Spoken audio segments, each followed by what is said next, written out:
Adab, welcome to Islam After Colonialism. I'm Nauman Naqvi. I'm an associate professor at the program in comparative humanities at Habib University.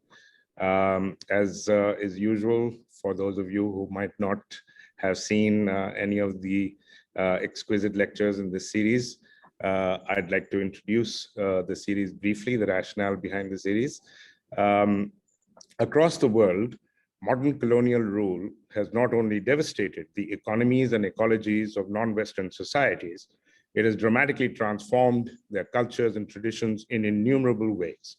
From the replacement of metaphysics and spirituality by historical and political religions to the emergence of divisive nationalism and nation states, the contemporary world cannot be understood without the profound impact of modern white supremacist colonial rule based on modern ideas of racial and cultural segregation, historical superiority, and the civilizing mission and national competition for global power and progress.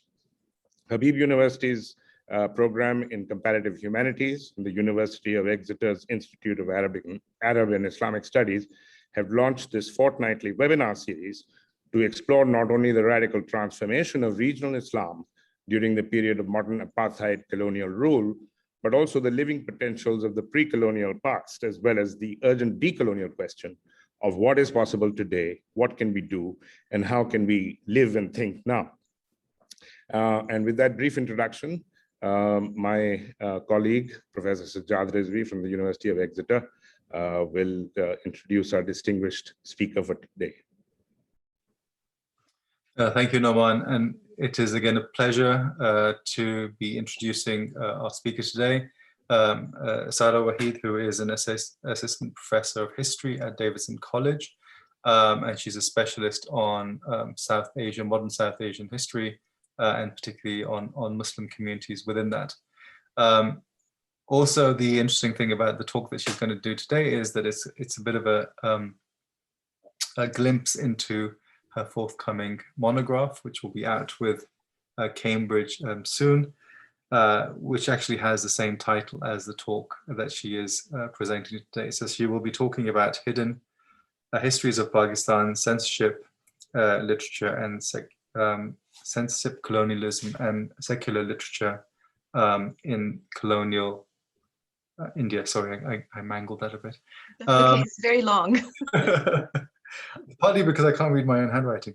But anyway, this will be, I think, something which will speak to a number of the themes that we've already dealt with in this series. So I'm very much looking forward to what Sarah has to say, and then we will take her up after her presentation. She'll speak for about 45 minutes, and then we will, of course, as we always do, Nauman and I, in our strange way, we'll try and respond and try and draw out some interesting conclusions from that, and of course open up to any questions from our audience on Facebook. So without any further delay, I'm going to hand it back, hand it to Sarah. Thank you so much. Thank you, Sajjad and Nauman, for this opportunity to give an overview of my forthcoming book. And also, I will be speaking for about 40 to 45 minutes. I hope that's not too long. I want to begin with some recent history. Sometime in the early 1990s, the leftist intellectual and Pakistani academic Iqbal Ahmad stated the following, quote, "One of the failures of the left in the Muslim world was the failure to develop a language that would make sense to a people who are born in and have grown up in an Islamic civilization. You cannot turn your back on that, you see. Change takes root when it brings something new, but newness is congruent. It is in harmony with, it harks back to, it invokes the memory of the old. It's in that congruence of the new and the old that lie the deep, real seeds of change." I open with this quote as a way to reflect upon the subject of my book. Between the 1930s through the 1960s, in the decades immediately preceding and following Indian independence and the creation of Pakistan, a group of literary intellectuals dedicated themselves to a craft of writing that aimed to disturb the status quo. They demanded liberation, quote, from the maligning imperialist archaeology on the one side, and from its misuse by reactionary elements in our society, whether they are the narrow nationalist revivalists, the priestcraft, or orthodoxy, unquote. Influenced by international trends in social realism, as well as leftist movements in India, and writing predominantly in Urdu, they called themselves progressive writers. My book is about how Urdu progressive intellectuals made up of Indian and Pakistani Muslims involved in left politics articulated their struggles for freedom in the face of immense political suppression, conditions of mass censorship. Following the censorship of their first anthology of short stories, a group of Urdu intellectuals, largely from Muslim backgrounds, established an all-Indian organization in 1936 known as the Progressive Writers Association, or All India Progressive Writers Association. This group of literary intellectuals immediately began to debate amongst themselves what precisely was meant by the term progressive. After partition in 1947, shaken by unprecedented mass atrocities, displacement, and exile, as their Urdu literary community fractured across new borders, progressive intellectuals in Pakistan continued their trenchant critiques of state and socially manufactured violence in a range of writing, from novels, poetry, and memoirs to speeches, essays, and in journalism. My book is devoted to crossing the India and Pakistan divide by exploring episodes both before and after 1947, in which prominent progressive Urdu literary intellectuals confronted the limits of permissible and impermissible speech, and how they conceived of their roles as ethical interlocutors amidst colonial and post-colonial censorship regimes. My book tells of how progressive Urdu intellectuals battled legal trials and literary controversies around blasphemy, obscenity, and sedition in late colonial India and in Pakistan. By focusing upon the historical conditions and specific sites of censorship, I explore the multifaceted struggles of progressive Urdu literary intellectuals for freedom against the demands of colonial as well as nationalist structures of oppression. This book is neither a legal history of censorship, nor is it a linear narrative about the birth and death of a literary movement. It is not a summation of where progressive literature fits into left party politics and cultural fronts in late colonial India, nor does it provide a neatly ordered chronicle of the trajectories of progressive movements, press, and literature in India and Pakistan, even as it touches upon all of these matters.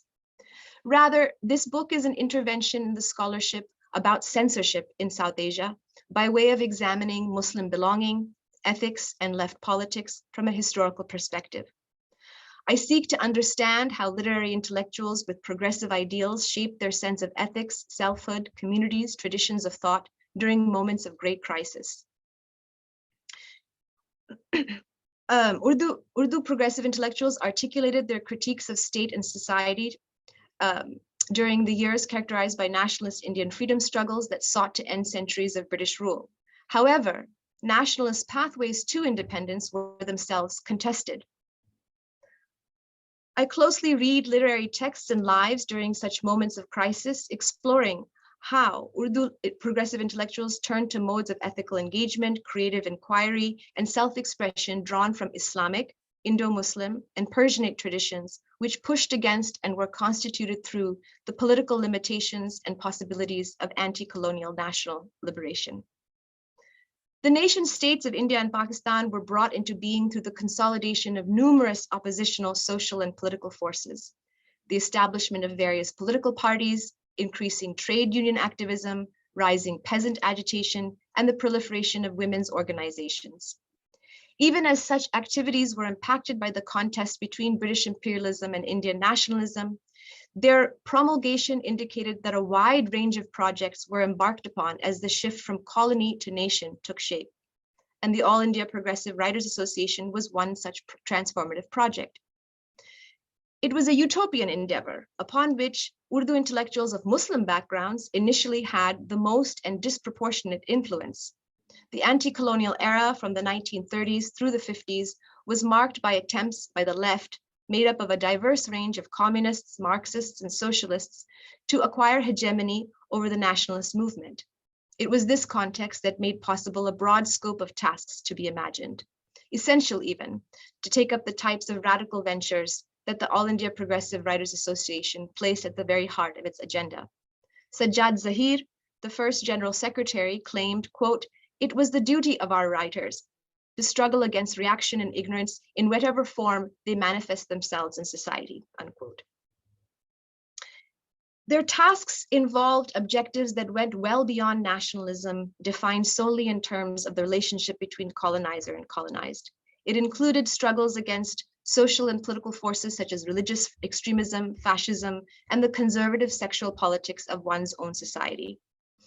As they articulated anti-colonial nationalism with leftist internationalism, they assertively confronted Islamic conservatism in their own communities, drawing inspiration from Muslim traditions, even as Hindu majoritarianism made demands to exclude Muslim communities from the life of the emergent Indian nation. In many respects, Urdu progressive writers were difficult to classify.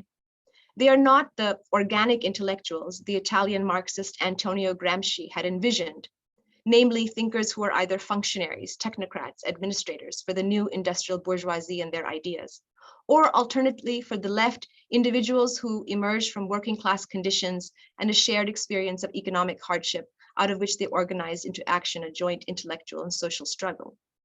Nor were they necessarily very easily called traditional intellectuals who held positions in the old feudal class structure and worked to enforce those coercive political structures. Progressive Urdu literati, while privileged, tended to be of urban, educated, middle to upper class backgrounds, but were also déclassé men and women who organized communist attempts to win political hegemony over national liberation movements. Even as not all of them were inclined towards the ideological promises of communist organizing, they nonetheless saw writing as a politically purposeful, revolutionary, and socially transformative act. They referred to themselves as comrades or as humsafar, fellow travelers, developing friendship with one another, and they numbered in the hundreds. Together, they left an enormous impact not only upon South Asian literary and leftist traditions, but upon popular and political culture for decades to come. Moreover, progressive Urdu intellectuals belonged to a shared social world which cut across religious communities, Hindu, Muslim, Sikh, ranging from short story writers and novelists such as Munshi Premchand, Sajjad Rizvi, Krishan Chandra, Ahmad Ali, Rashid Jahan Begum, Rajinder Singh Bedi, and so on. Yet the All India Progressive Writers Association, with its beginnings in the Urdu literary world, quickly became a pan-Indian phenomenon. And it's outside of the scope of my book to address them all. I speak specifically to these debates and controversies around permissible and impermissible speech, what it means, as these cases represented trends within the larger literary movement and conjunctures between Muslim, Indian, Pakistani, and leftist notions of belonging. They were disproportionately represented. I mean, Muslims in this initially were disproportionately represented in the 1930s. In the cultural politics of the left. So I begin by asking, how and why did a minority group in late colonial India, defined ostensibly around religious identity, become such vociferous campaigners for literary projects based on secular aims? Second, what was the role of Islamic ideas of ethics, morality, and literary traditions amongst progressive Urdu intellectuals? Third, as many progressive Urdu intellectuals supported the demand for Pakistan and others migrated to the new state, how did they shape political and social imaginations beyond the scope of narrowly defined territorial and moral allegiances, as well as intensifying authoritarian curtailment of their expression there? With questions of religion, secularity, and ethics in mind, the project of 20th century progressive Urdu intellectuals who face censorship is not comprehensible without first turning to their sense of the past, its literature, and how they interpreted tradition in relation to progress. Their interpretations could be, on the one hand, forward-looking, even radical, revolutionary, and on the other hand, nostalgically yearning for a pre-colonial Mughal past, while using a language of longing quite peculiar to the Urdu literary tradition. Deeply embedded within historically Persianate and Indo-Muslim literary traditions. Religious, quote-unquote, cultural forms of comportment, such as adab, genres, and modes of thought, had been long enabled and were even premised upon critiques of power and an ethics of broad-mindedness. Progressive Urdu intellectuals were responding to the extreme oppression endemic to and characteristic of 20th century colonialist and nationalist modernity, and to modernization itself, a historical process and phenomena in India whose brutalities had narrowed the field of ethical action. And yet, since the long-standing Urdu literary world had not been fully colonized and nationalized, it offered alternate pre-colonial visions and knowledges from which to shape political projects. Take, for instance, Munshi Premchand's first address to the All India Progressive Writers Association. In heavily Persianized Urdu, he meditates at length about the meaning of akhlaq, ethics, morality, and moral conduct, as well as its relationship to adab, ethical comportment, and literature. Progressive Urdu intellectuals consciously drew from this well of knowledge in the recuperative sense. As Ahmed Ali, one of the founders of the Progressive Writers Association, who, by the way, translated the Quran into English, once put it, quote, "The damage done by colonial powers to the heritage of conquered peoples is irreversible. Yet racial memory is a collective storehouse that time and history cannot eradicate," unquote. Crucial then to their understanding of the past is the fact of their own consciousness of history. After all, the Urdu literary world initially flourished during an earlier time of great transition in South Asia, the fracturing of the Mughal Empire in the 18th century. Arguably, one of the most enduring features of Urdu poetry, that of the individual inciting an ethical critique of state and society at risk to their own reputation, initially emerged during a period of perceived political and social decay, the twilight of the Mughal Imperium. The ethical critiques embedded within the Urdu language and literary tradition was the 18th century political turbulence and the decline of centralized political authority. Such a long view better equips us to appreciate the poetry of figures such as Mir Taqi Mir and Mirza Muhammad Rafi Sauda and their relevance to a 20th century Urdu progressivist discourse.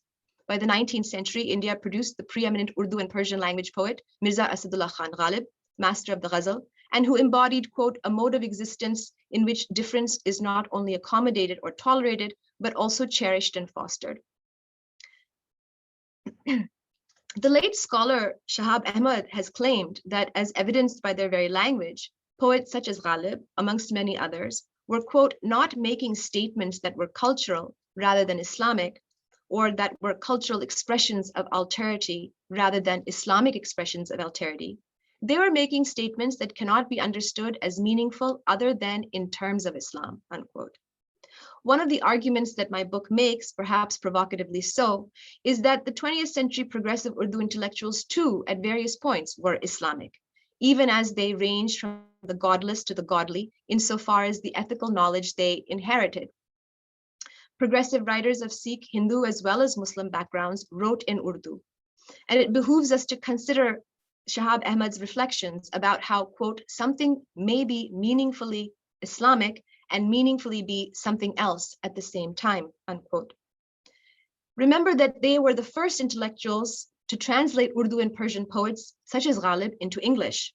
Ahmed Ali, who helped draft the Progressive Writers Manifesto in 1935, but was criticized by his comrades for refusing to join the Communist Party, translated Ghalib into English and wrote of him, quote, "Ghalib is both a representative of a culture and in revolt against it." Nor was Ahmed Ali alone. Several progressive Urdu intellectuals engaged vigorously with Urdu literary history while also rebelling against the whole body of modern Indo-Muslim reformist writing in Urdu, produced by upper-class men such as Nazir Ahmad, Syed Ahmad Khan, and Altaf Hussain Hali, who had emerged in the late 19th century as the standard bearers of the newly formulated Indian Muslim collectivity, modeling a particularly colonized vision of sharafat, respectability. Akhtar Hussain Raipuri, born in 1912, died in 92, wrote the first Marxist literary history of Urdu, condemning feudal elites and their mindsets, arguing that their cultural world needed to end in order for true liberation to be possible for the people, and in particular, the oppressed. Adab or Inqilab, Literature and Revolution, published in 1935, drew heavily from the ideas and works of Russian authors, heralding social realist literature as the farz, duty, of the new Urdu literary vanguard, with extensive essays on Soviet theater and short story translations of Maxim Gorky. Quoting Tolstoy amongst others, Raipuri put the ideas of Russian writers to work in the service of concepts such as jihad, struggle, arguing that the role of the writer was the one who delivers a pagham, message, to the people, claiming that the adib, the writer, has a farz to write literature that not only reflects but also liberates the lives of the oppressed. Combining both Islamic and Marxist notions of decline and liberation, the adib in Raipuri's view has a moral duty. Those who shun this duty in order to produce art for art's sake have gone astray, failing to achieve revolutionary goals. The telos of Raipuri's nationalist and Orientalist Indo-Muslim narrative is quite familiar. Rampant Mughal decadence led to decline and enervated Hindustan, making it susceptible to British conquest, resulting in a capitalist present. Raipuri rehearsed a familiar Marxist refrain. The past was feudal, characterized by Oriental despotism, its ornamented poetry funded by the royal elite, Tabqa-e-Amir. The present is capitalist, its literature meant to satisfy the bourgeoisie, bereft of any political or moral commitment. Raipuri then asserts that the future must be egalitarian, and hence the literary intelligentsia must revolutionize literature and write with a purpose, that of political and social revolution. This view of history, in which there is a transition from decline to redemption only if adab, literature and literary ethics, is put in the service of revolution and liberation, fit neatly, as Geeta Patel has observed, with the language of modernization. It also fit within existing notions of decline within Orientalist, Indian nationalist, and Marxist narratives. The book became a standard account of literary history amongst the progressives. Besides its Marxist underpinnings, the anti-colonial vocabulary of adab or inqilab also fit within an existing discourse about ethical struggle, jihad. That Raipuri and many others use the term freely in the context of revolution and liberation without having to justify its use demonstrates that jihad could loosely refer to an anti-colonial nationalist struggle and did not have the kind of overtly politicized meaning it does today. His writing, Raipuri's work, underscored how anti-colonial Indian nationalist thought was shaped alongside anti-colonial Islamic movements. Progressive Urdu intellectuals drew, however, also from an earlier idea of ethical selfhood, informed by a corpus of Indo-Persian cultural idioms. They consciously posited themselves as agents of change, especially as censorship was imposed upon them by colonial authoritarianism and by the colonized Indian middle classes. Take, for instance, the feminist short story writer Ismat Chughtai, who was summoned to court in Lahore in 1942 on charges of obscenity lodged against her for the homoerotic tale Lihaf, the quilt. She titled her autobiography Kagzi Hai Pairahan, a phrase derived from one of Ghalib's own verses. Naqsh faryadi hai kiski shauqi tahrir ka, Kagzi hai pairahan har paikare tasveer ka. The verse has been translated as, who has, through his artisanship, displayed so much mischievousness in the image of every creature that each individual is unable to endure that mischievousness and can be seen to make a complaint. The verse itself invokes the imagery of the legal courts, as the plaintiff, being the poet or writer, speaks sarcastically. The implicit suggestions that they are just like other humans in ostensibly free lives. Moreover, since Ghalib placed this verse as the opening one within his divan, departing from the custom followed by classical poets who typically began their first verse in praise of God, Ghalib's question became ever more playful. That the verse was adopted by writers from Chughtai to Manto to Fez to assert the idea of the writer as one who makes mischief or may make mischief in relation to the laws of society reveals how progressive writers were profoundly and deeply ensconced within a much older literary tradition, even as they pushed against the limits of their societies. Yet another example comes to us from Josh Maliabadi, who was known as Shair-e-Inqilab, poet of the revolution. He left Hyderabad state in 1932 after penning a poetic couplet against its princely ruler, the Nizam. He eventually apologized to the Nizam and his circle and attempted to return to Hyderabad.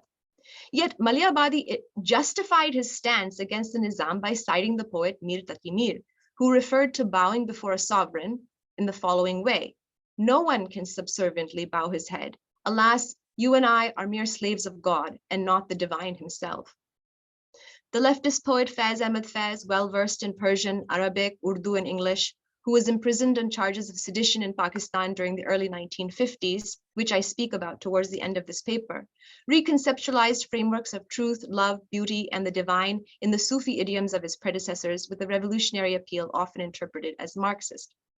Similarly, drawing from the Islamic mystical tradition, the leftist poet Asrar al-Haq Majaz was censured at his alma mater, Aligarh University, for penning these verses, which he gifted to the premier Indo-Muslim university as its anthem. These are the verses that were abridged in the early 1930s. Islam ke is butkhane mein asnam bhi hain aur azar bhi, tehzeeb ke is mehkhane mein shamsheer bhi hai aur sagar bhi. In this idol house of Islam, there are beloved idols and idolaters' holy fire. In this tavern of civilization, there are swords, but wine bowls too. In effect, Urdu progressive intellectuals were akin to dialecticians, producing a counter discourse, a largely subterranean current of thought that constitutes a radicalization of the dialectical tradition while also opening outward towards its decolonization.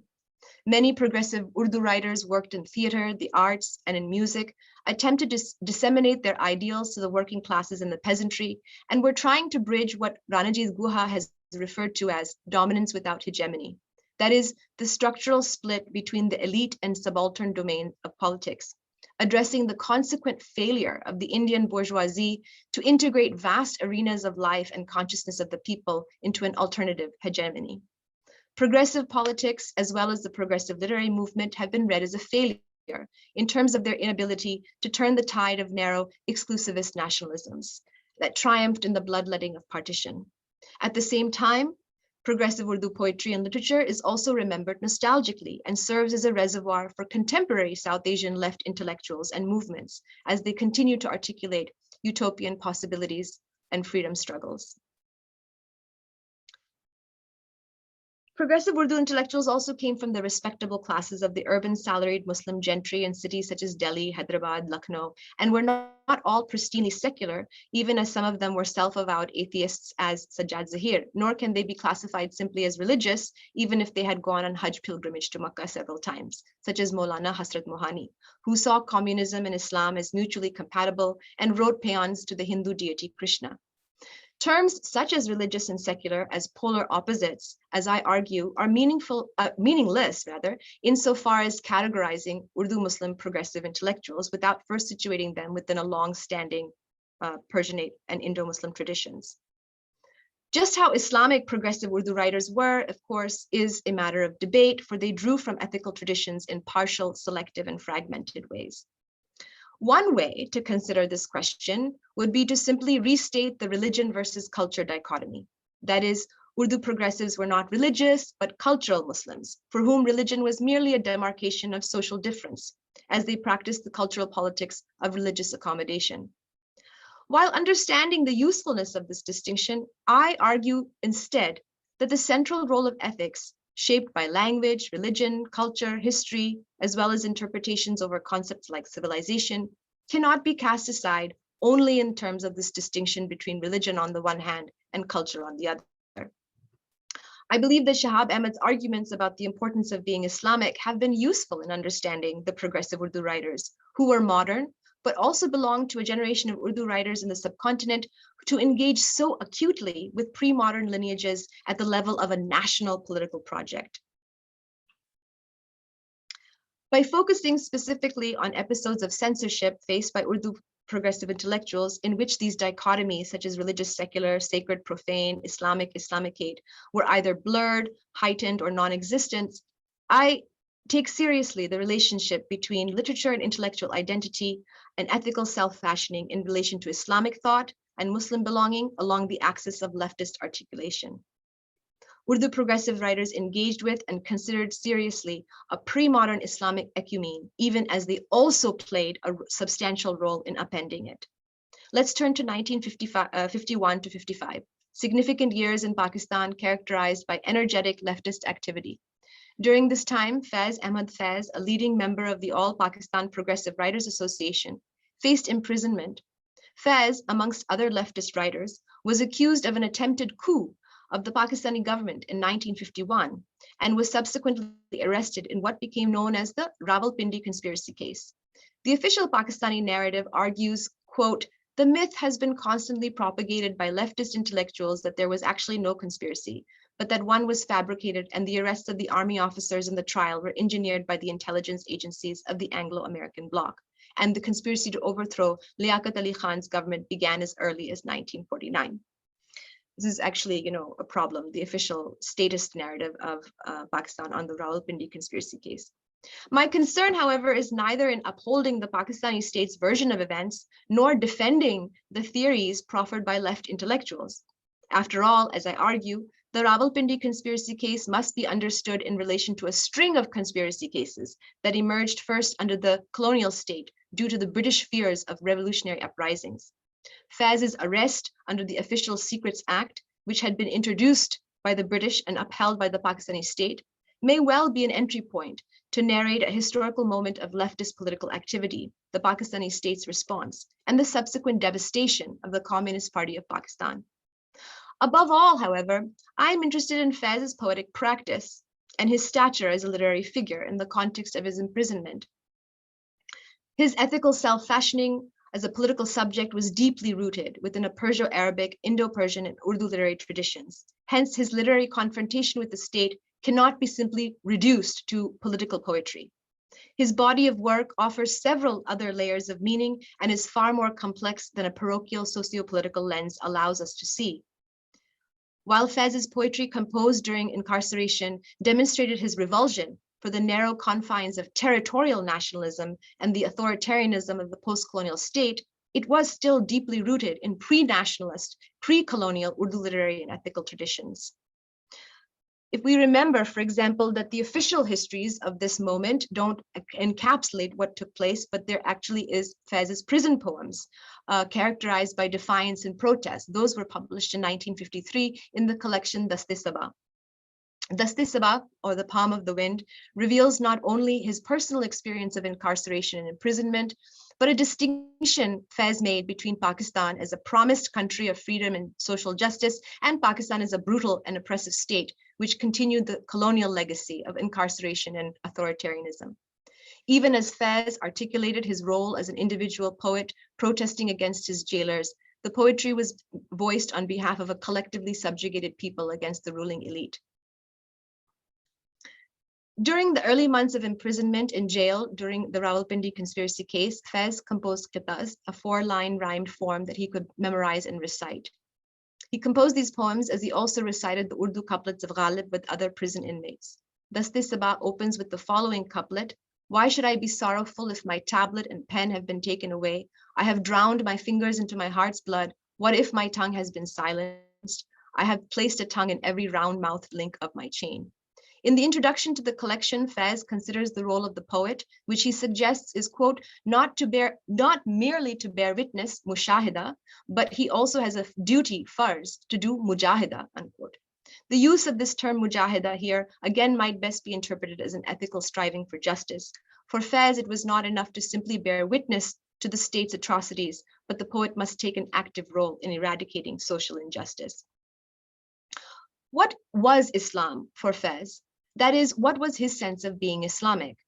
In an interview before his death, Faz made it clear that as far as he was concerned, quote, "The religious tradition is inherent, but it is evident in 2 forms. One folk, the path of Sufia, the other of the formalists. The latter emphasize the ritual, which is the least important part of religion. The Sufis follow the humanist path. I have said so many times that I am a follower of Rumi," unquote. Take, for instance, Faz's following qita, also written in 1952 during imprisonment in the collection Dast-e-Sabah. "Hamare dam se hai kuए junoo mein ab bhi khajil. Abaye sheikh qabaye amir o taje shahi. Hami se sunnate mansoor o qais zinda hai.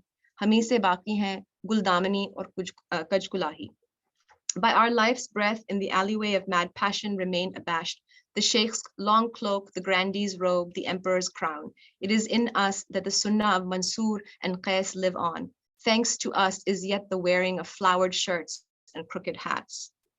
I mean, in some ways, these terms that he's drawing from is part of this, what Shahab Ahmed has called this alternative normative discourse of Islam. And I think this is what Faz is continuing into right into the mid to late 20th century. He's engaging in a kind of decolonizing dialectics he's deeply embedded in the Indo-Persian and Islamic tradition of poetic knowledge. He was not averse to attending community gatherings at places of religious devotion. He accepted the invitation to lead congregational prayers at a village masjid.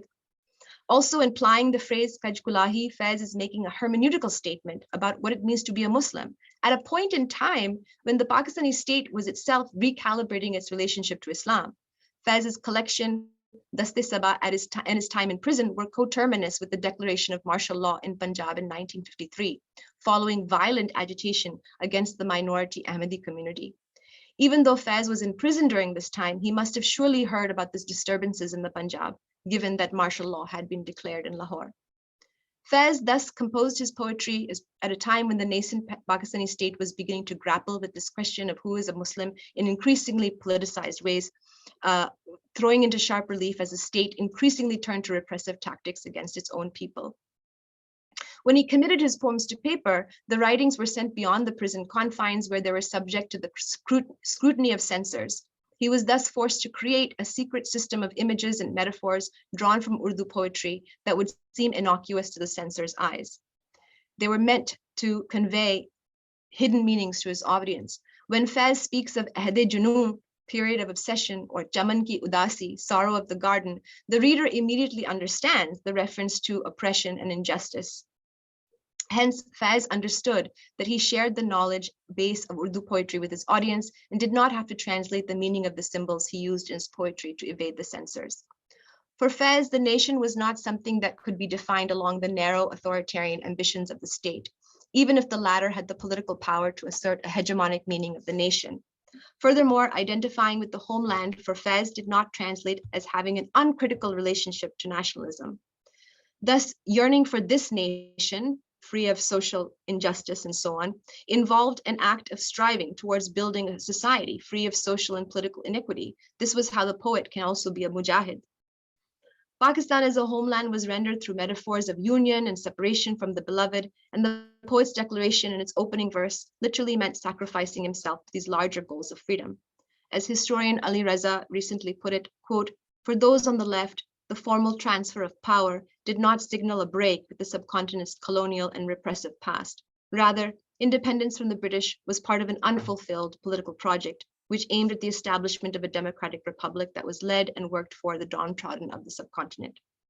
The dream, as Faiz regretfully put it, remained unfulfilled." Thank you.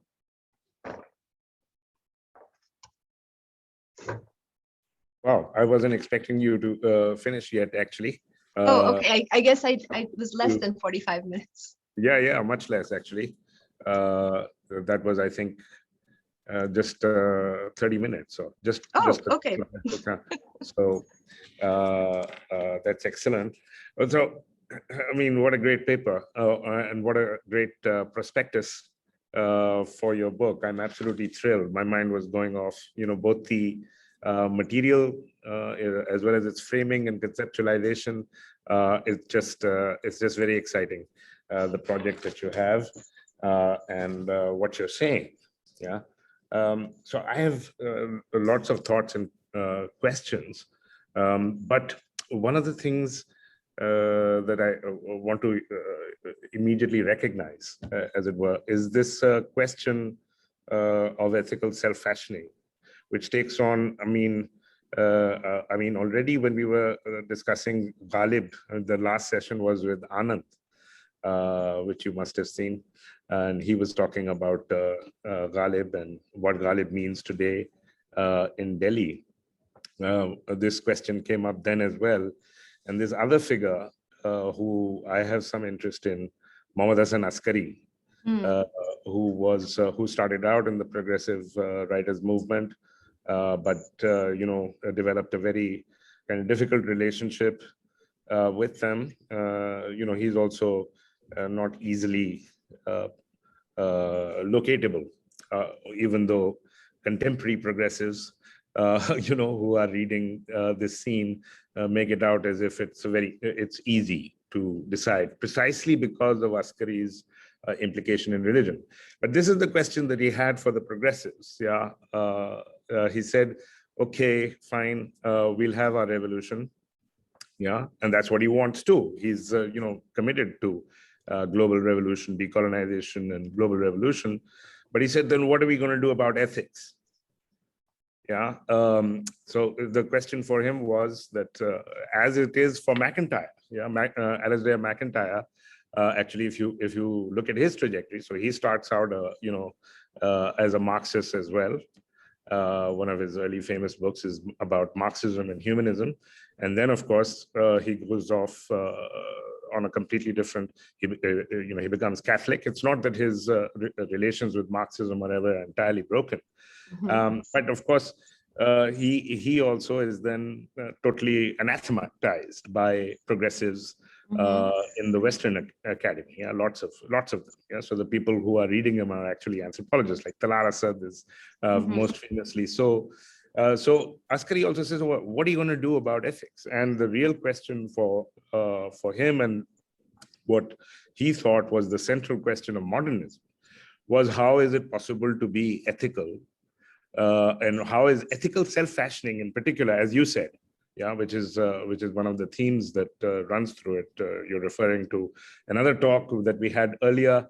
Manakia spoke about Persian, as her book Persianate Selves also does, about these idioms of ethical self-fashioning from the late 18th century. So an earlier moment than but that's precisely the time period that you're also referring to. The period of Arzu and then Sauda.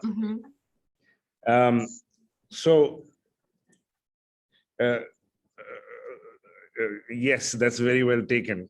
Basically, to say that in fact the ethical question, and this is lacking in the Marxist tradition in general. Yeah, this is actually, so many people have pointed out that Marxists, seem to think that.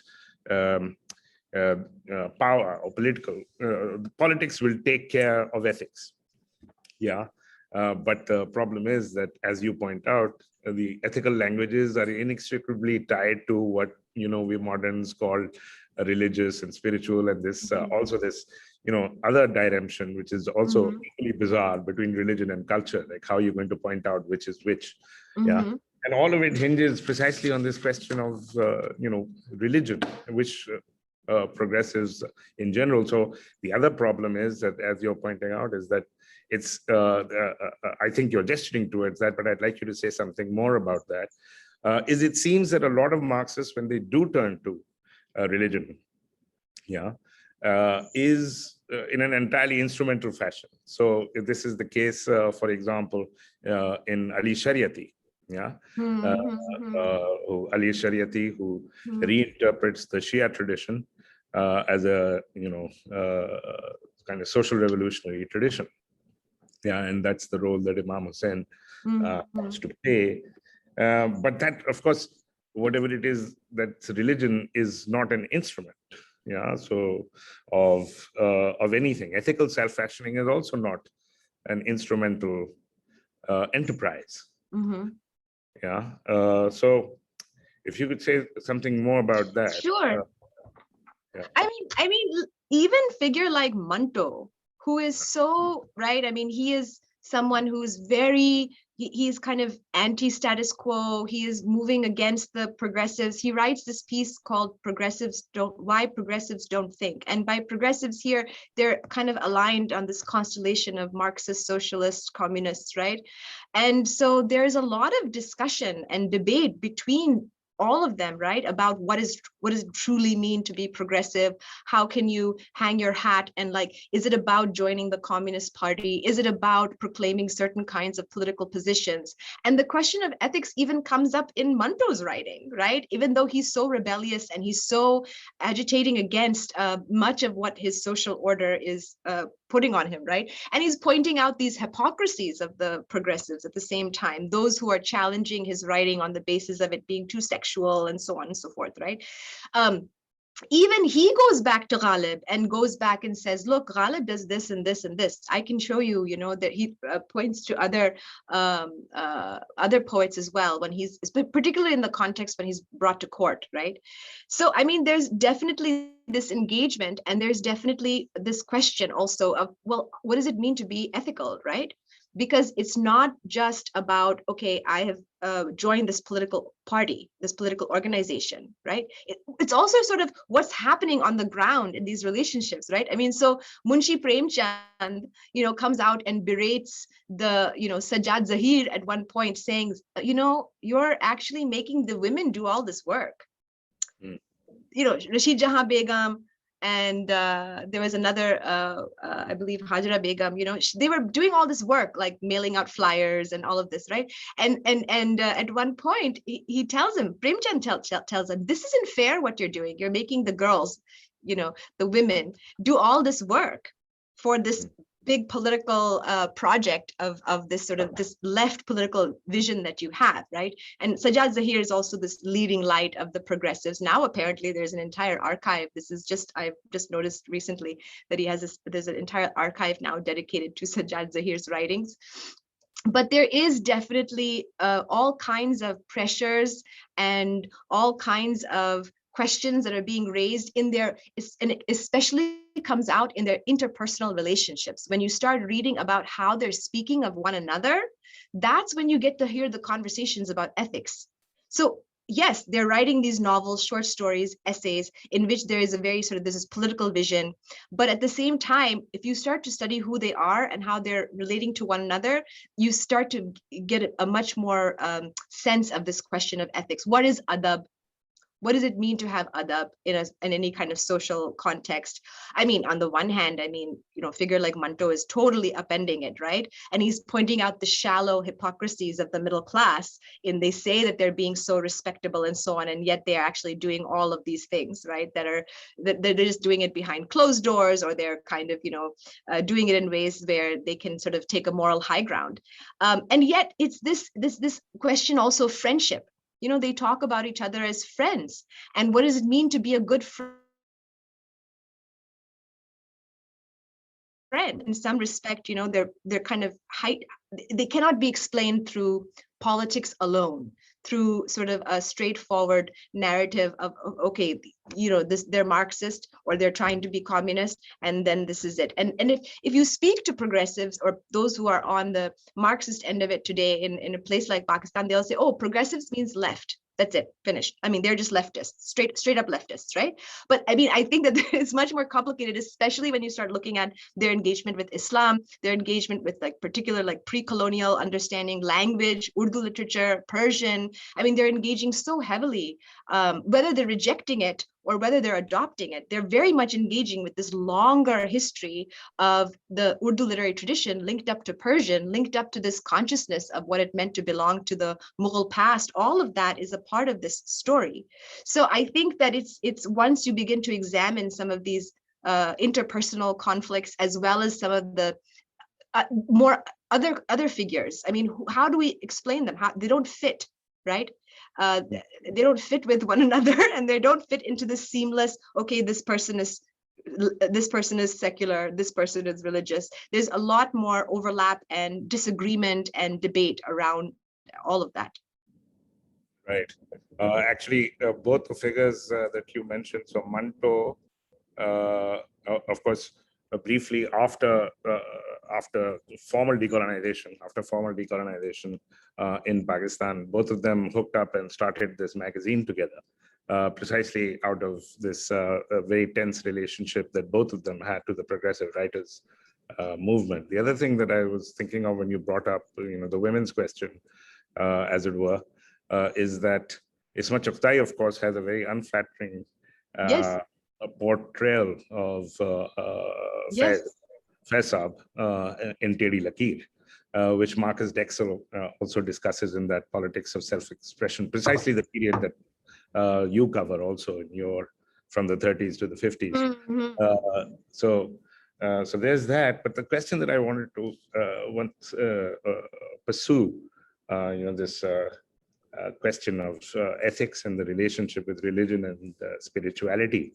So, and also, how middle class, yeah. So the question of the middle class, I think, we are not middle class over here. We are extreme elite, yeah, because it's not the middle of anything. It really sits where, people like us over here would be, I think, I don't know, top couple of percent of the population.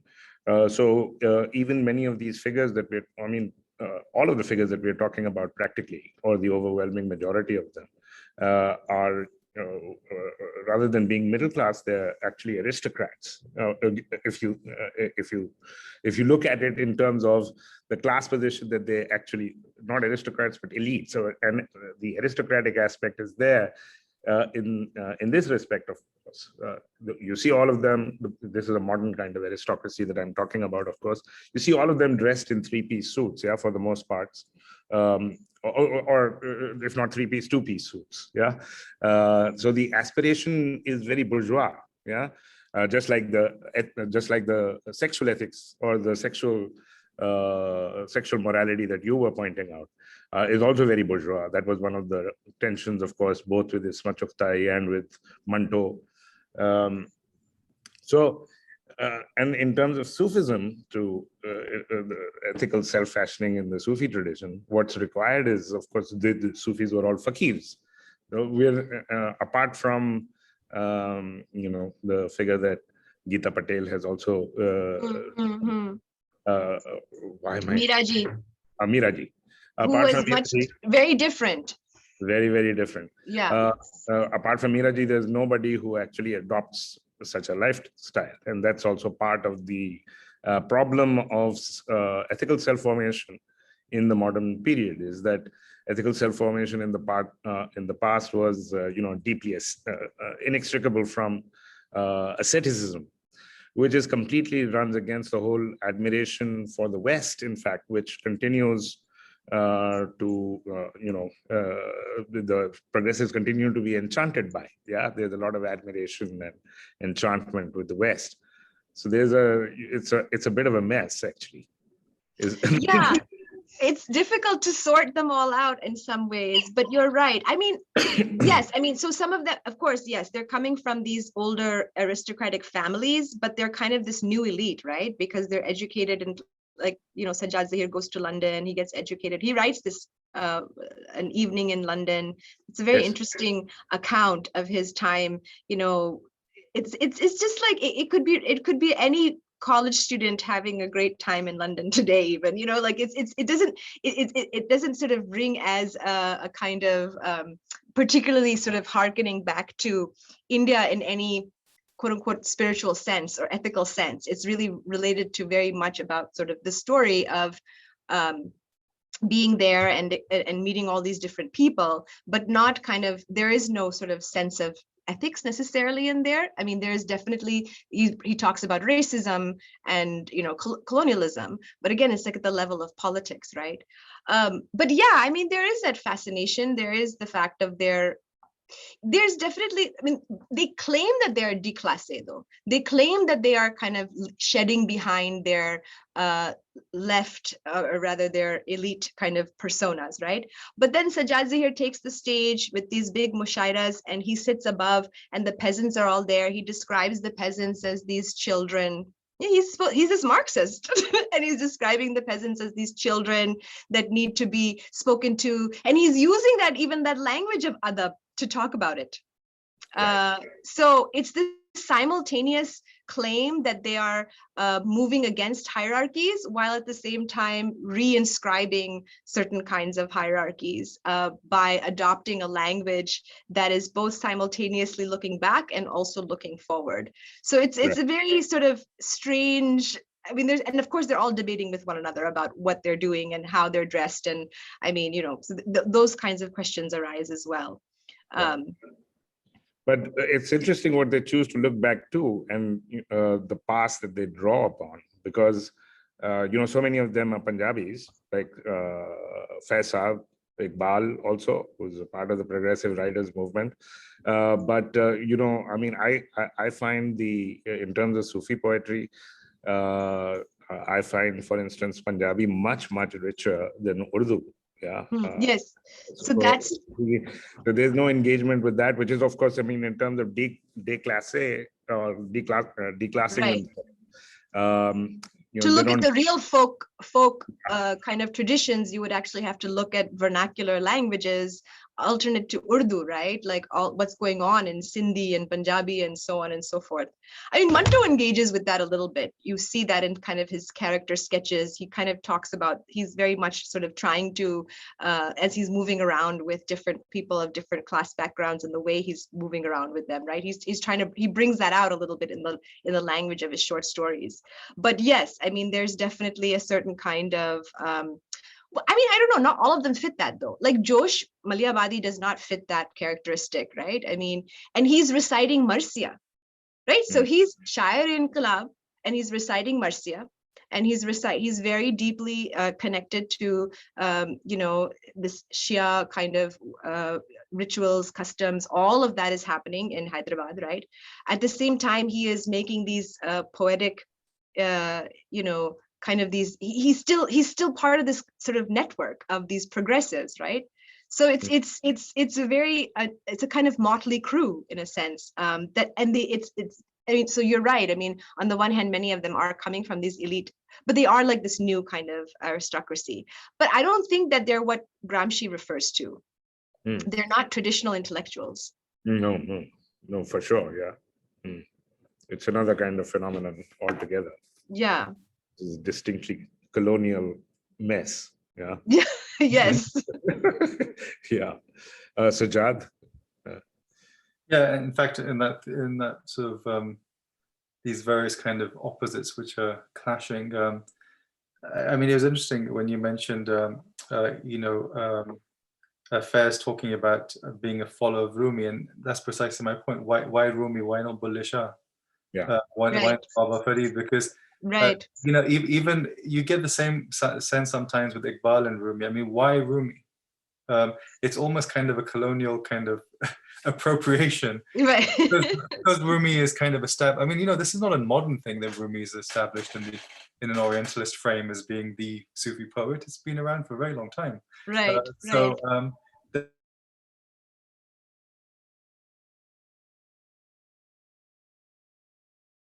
the question is, if you were, you know, this whole question of what does it mean to be authentic, an authentic kind of leftist in a Muslim context, which is, you know, it wasn't a question just for people in South Asia. It was a question in Iran. It was a question in various places. You had, you know, in the 30s and 40s, you had debates amongst those who then emerged as the Tudeh party intellectuals saying, you know, we need to be on the left, we need to be communist, but we need to be aware that religion actually binds and motivates people in ways that we cannot possibly do without, right? So why isn't there, for example, much more of a turn towards, you know, what I would consider to be a kind of an internal radical tradition, right? Why is the radical tradition always external? You know, why not refer back to the Qalandari movement? Why not refer back to Malamatis? Why not, you know, if we're going to pick on Sufism, then there's plenty of material within Sufism which is all about kind of transgressing social conventions, you know, basically calling out the sheikh or the preacher for his formal, or you know, talking about you know, transgressing all sorts of ideas that are established, you know, and going against property, even, for example, going against any sort of social hierarchy. All those things are already there. So but why? That's not what they pick up on. Exactly. So why aren't they? I mean, this would be very easy to do that, surely. Or maybe they just know. But maybe this is precisely one of those things about, you know, there is that colonialist rupture. Yes. Which actually separates them from even being aware of that. Yes, I think so. I mean, I think many of them are educated. I mean, they are also English speaking, educated, you know, in these institutions. They're adopting a certain kind of, you know, communism by way of the West, right? They are not engaging. I mean, the people are they're still doing things to the people. I mean, with the exception of someone like Miraji, right, who's actually very much has is sort of in a very different kind of space, doing precisely what you're referring to, Sajjad, right? Kind of looking at these internal existing, these more local kind of indigenous traditions, I suppose. But it is that rupture, and it's very much because they're tied to a history which locates Urdu in relation to North India and the Mughal Imperium. It's kind of dealing with that through the colonial narrative of that, and so they find themselves oftentimes trapped. Their Islamicness comes out in these kind of, in these ways, in these moments of censorship, when they're kind of now put into a corner and they have to kind of defend what they're doing. That's when it really comes out. Otherwise, they're not necessarily engaging with these long-standing traditions of alternate to like Urdu as the North Indian vernacular connected to this imperial aristocratic history of loss and longing. Does that make sense? I mean, yeah, but I mean, in a sense, that seems to suggest that, interestingly, that both the progressivism and the Islam are gestures which are kind of empty, right? So, it's kind of, it's not that they're kind of conflicted between two, I guess, sets of ethics or sets of ways of metaphysics of looking at the world, but actually they're actually alienated from both of them.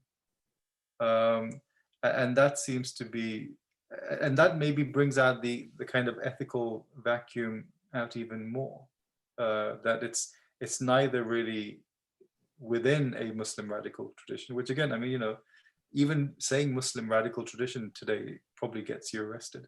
But, I mean, there is such a thing, just in the same way as we can talk about, for example, in England, there is a radical tradition in England, despite what the government or people on the right might think. It's a venerable tradition, and it's actually related to forms of Reformed Christianity. But that's what really strikes me as being kind of strange. And even something you mentioned in passing, which does come out in quite a lot of the poetry, but why not make more of the link between inqilab and jihad? It seems to be such an obvious thing to do. You find that actually that link made in lots of other contexts, with different kinds of Muslim lefts across the world. That link between jihad and inqilab is made quite explicit. So, I think you find it much more in the context of Bengal. Right. Yeah. The Maula Bashani stuff that we and yes, and also in the kind of left movements there, and also the between the Islamic and left movements in Bengal, you see that like a lot more. But not here. It's present. They're doing it a little bit, but no. I think that again, I think that it has to do again very particular to Urdu, and to what Urdu comes to mean in Pakistan, and what Urdu means as a minoritized language in India, and how it's again related to this longer history and where it kind of originates, or how they see it from where it originates, and then their own stature as these educated elites who are kind of seeing themselves literally as enlightened, right? I mean, Sajjad Zahir writes this whole book, his autobiography is called Rationale, the Enlightened, If I may add to that, so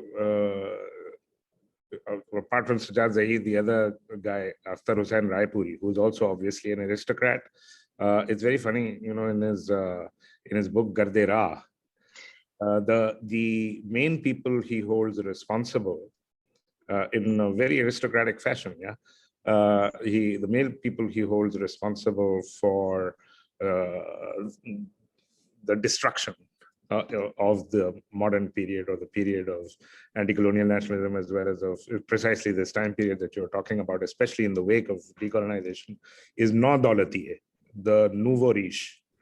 The nouveau riche are the people that he holds responsible. So once again, it shows you a very kind of aristocratic position in this regard. But to follow up on what both of you were talking about, it's quite striking, in fact, and this also, I think, refers us back to Shahab Ahmed, who talks about the Sufi philosophical amalgam, is the lack of any serious philosophical interest on the part of any of these figures. It's quite remarkable, except for, of course, Iqbal,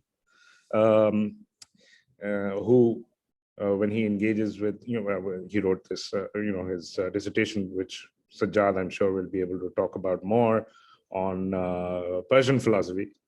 Yeah. What do you think of that, Sajjad? Absolutely awful. It's awful. There you go. Yeah. I mean, it's racist, it's Orientalist.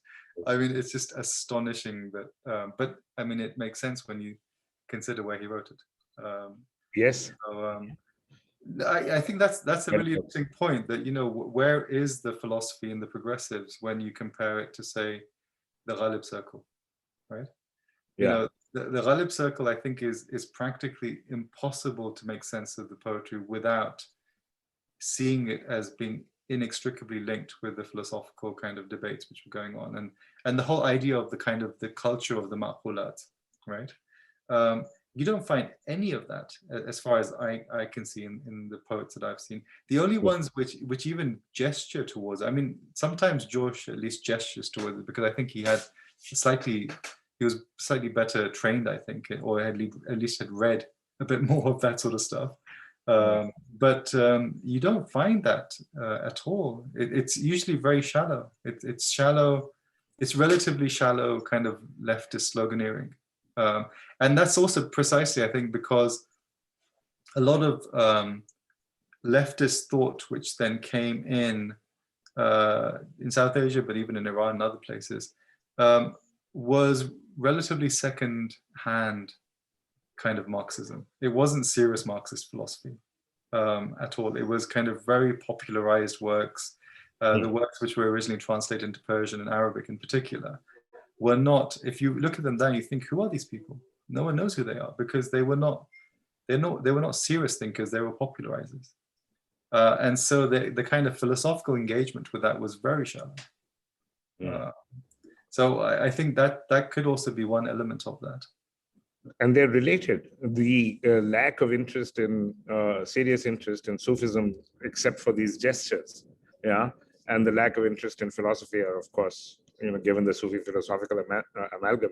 I mean, after all, somebody like Khaja Ghulam Farid, for instance, who dies only in 1901, and Qaisar Shahzad has written God knows how many volumes on the metaphysics of Khaja Ghulam Farid now.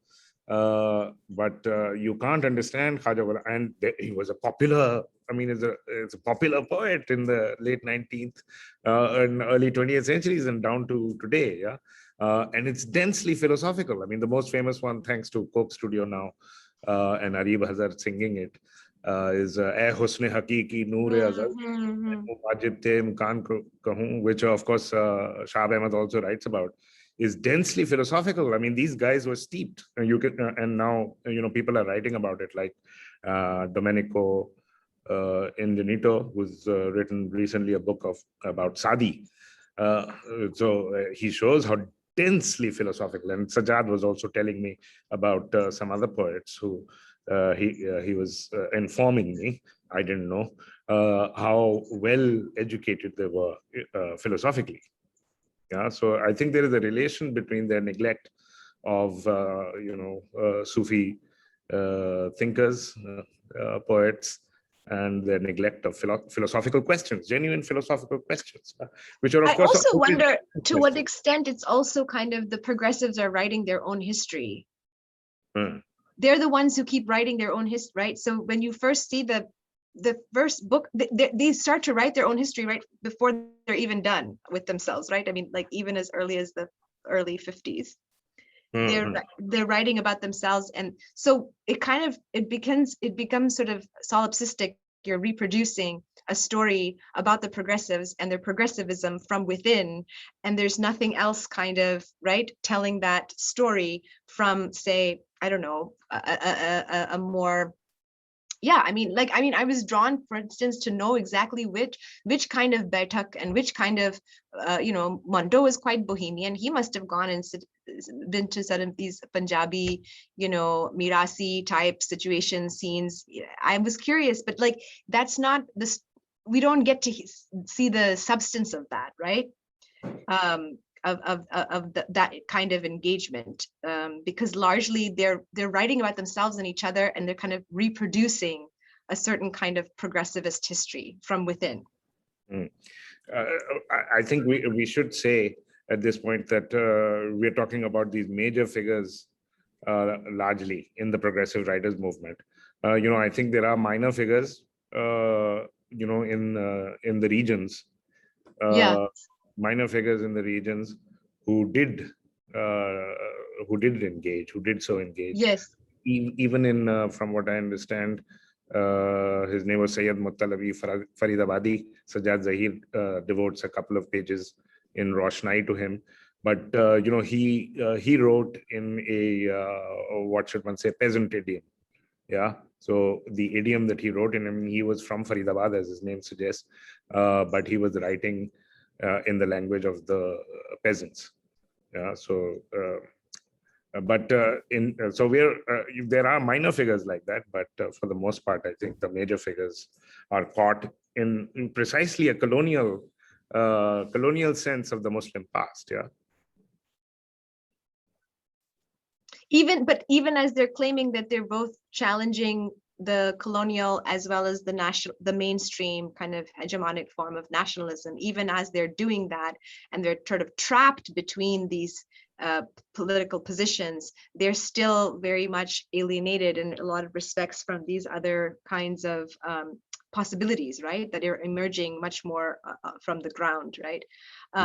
Because again, it's about them appearing to the people as sort of they're going to launch the revolution. Mm-hmm. I mean, I really think that modern apartheid, just because, I mean, it is also, of course, a completely historically unprecedented form of empire, this modern national empires and apartheid rule. But it also created these fantastic, post-Macaulay figures, of which we are, of course, also a part. We've inherited this condition. It's gone nowhere. In fact, it's only been exacerbated and aggravated since formal decolonization. Minimally, those people were, bilingual.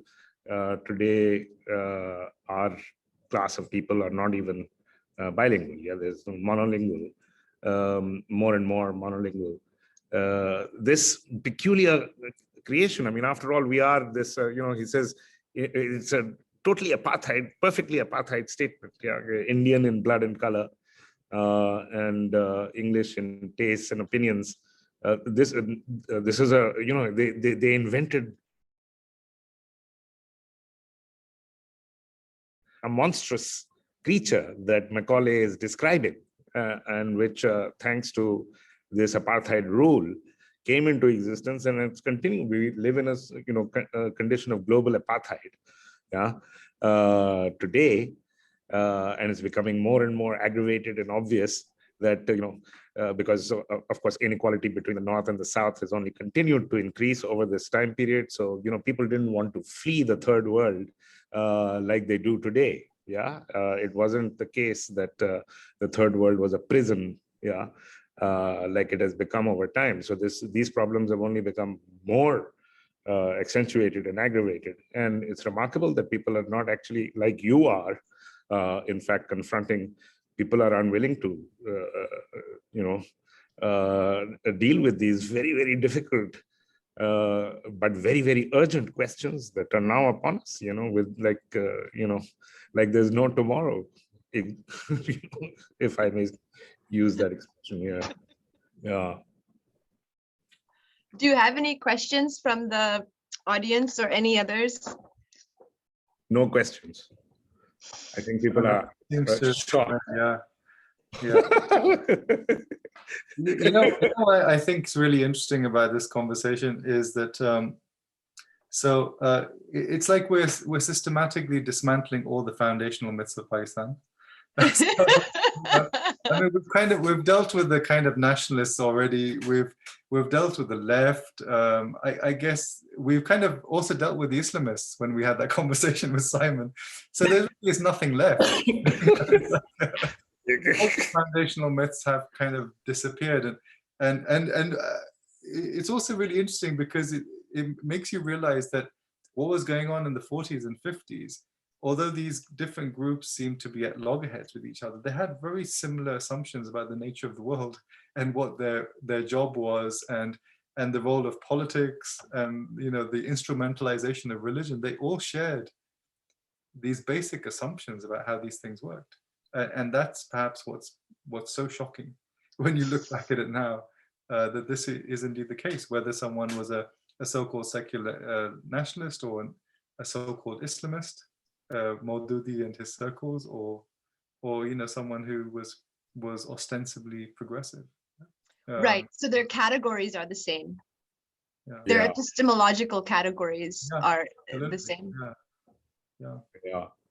Um, One of in my reading, at least, not that I've, there's the literature is of course growing and there's lots to read. But one of the things that I read that really impressed me in terms of our regional literatures is Sudipto Kaviraj writing about Bankim Chandra Chattopadhyay, the unhappy consciousness. Mm-hmm. They have a much better sense, actually. And he's not the only one. There's Sudhir Chandra about the oppressive present. I think there's a much better sense of the darkness, of colonial self-formation, or self-formation in the colonial sphere, which we don't see on the Urdu scene, actually, and the critical scene, so this that's the other side of it. But you're doing thinking in dark times, Sarah. Actually, I was thinking of Hannah Arendt also, who these are. It's not surprising that we refer to these Jewish figures often in these talks, both Arendt and Benjamin and other figures. But in her attempt to rethink politics, she's of course also very, very critical of the left tradition. And for her, one of the big problems is precisely this, the utilitarianism, the utilitarian language of modern politics. Yeah.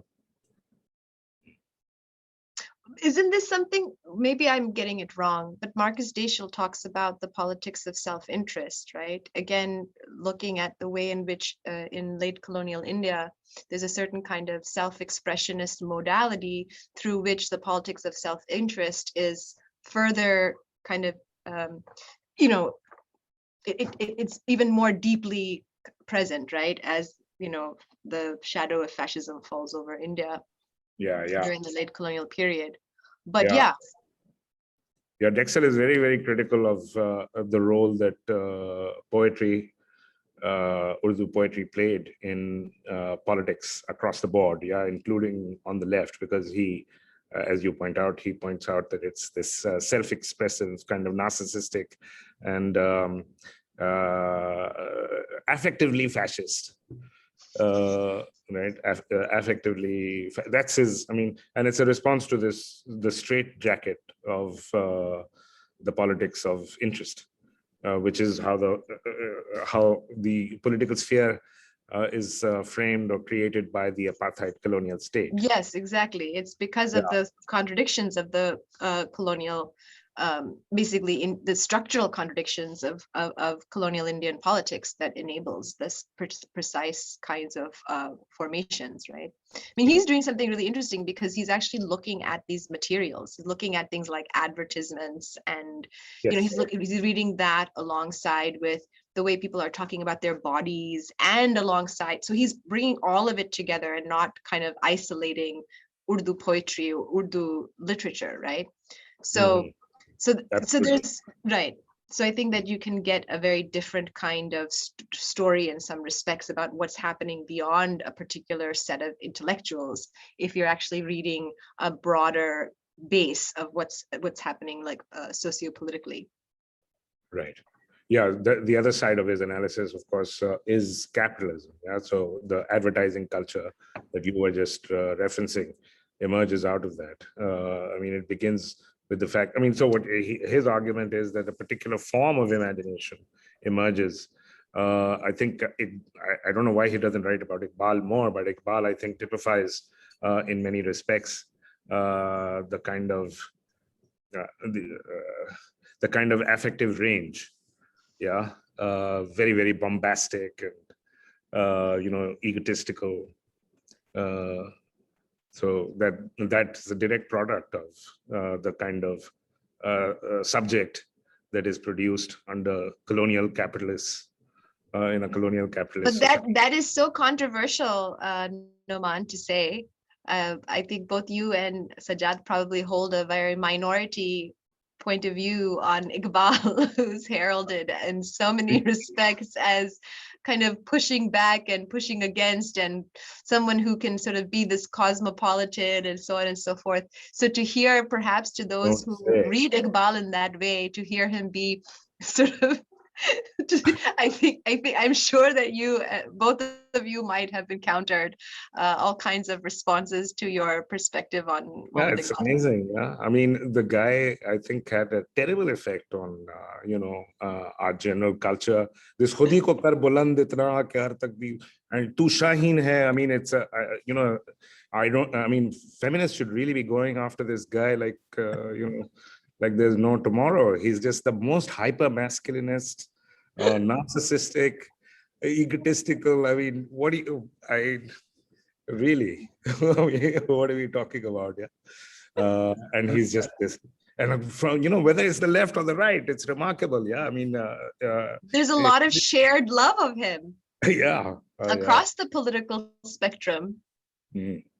But then I guess that's the whole kind of thing about foundational myths. I mean, once you kind of established Iqbal as a founding father, despite his I would say reluctance, then you've got a problem, That's the fundamental issue. And I've published something on this. I think Iqbal was a classic sort of self-orientalized intellectual. Yeah. Despite all his language of Rumi, etc., it's not Rumi at all. Yeah. And even his choice of Rumi is not, I would say, a terribly authentic one for someone who was from where he was from anyway. But I think the issue is also like, it's not just him, it's like a whole series of figures. I mean, my other kind of pet hate is Shibli. He's another person I really can't stand. For his way in which he looks at literary history, for the way in which he looks at Islamic thought, and then the way in which he's lionized as well. I mean, Shibli is lionized. It's across Muslim kind of intellectual communities in India and Pakistan. It's deeply problematic. His judgments are very bizarre at times. Yeah. Heroes of Islam. Yeah, this whole kind of, that was the name of the series that he wrote. It was called Heroes of Islam. So of course there's no word for hero in this is the first, I'm sure this must be the first time the word hero, thanks to what's his name. Wait, he was writing this in English? No, he wrote it in Urdu. He wrote in Urdu, but he wrote... He didn't know English. He didn't know English. He was educated in a madrasa. Right. So then what was Heroes of Islam? Well, there you go. So it's like an English... Carlyle wrote this. Yeah, I mean, it's clearly an echo of Carlyle. I mean, it's... Yeah. So Carlyle wrote this to say heroes and hero worship.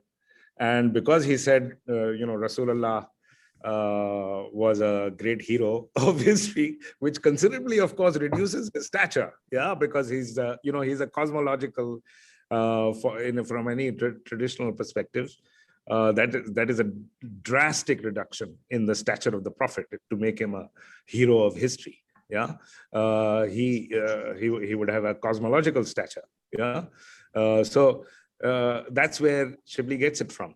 So there was much excitement, which also just shows you a completely colonized mentality, which is that, Gora says Rasulullah is great, so there you go. What else do you want? Yeah.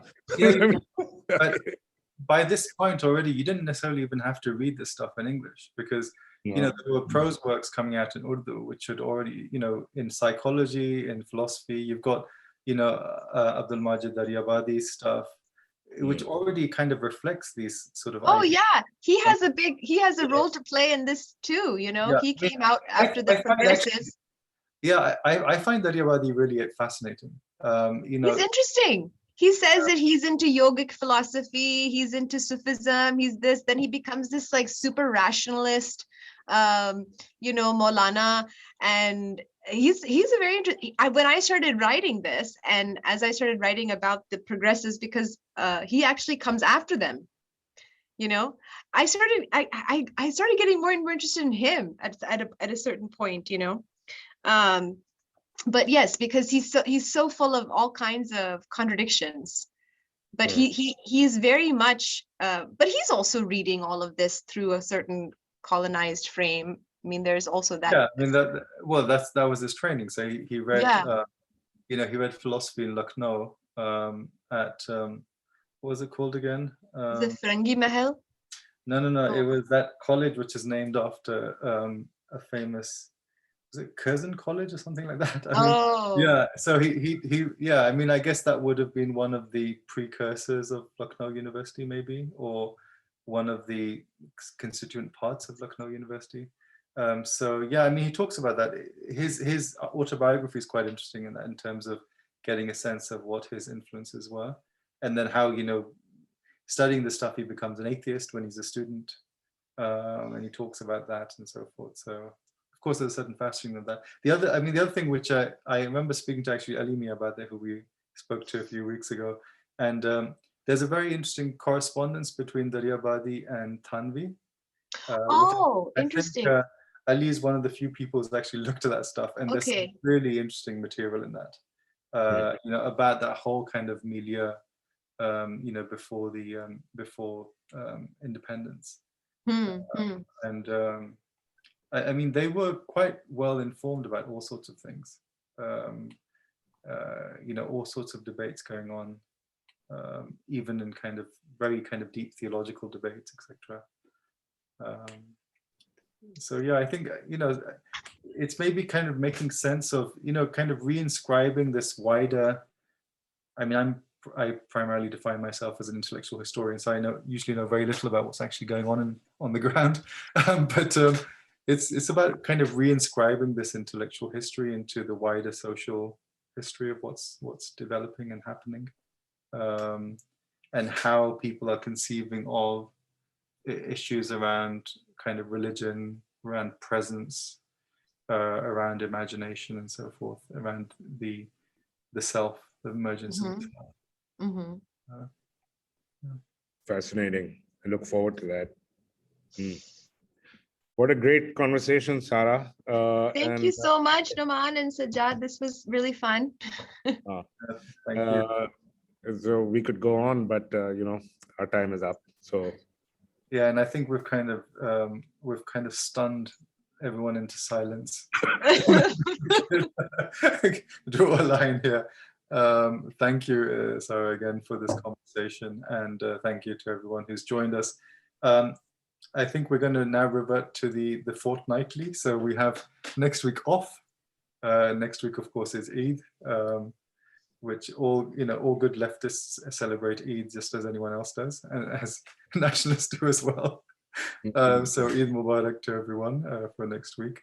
And we will then reconvene in 2 weeks when we will be discussing divination manuals with Nur Sobas Khan, who is now. That is fascinating.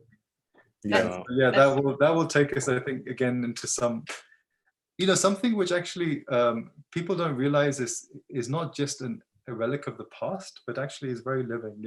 I remember once speaking to Nur about doing a project on these kind of Jantri kind of almanacs.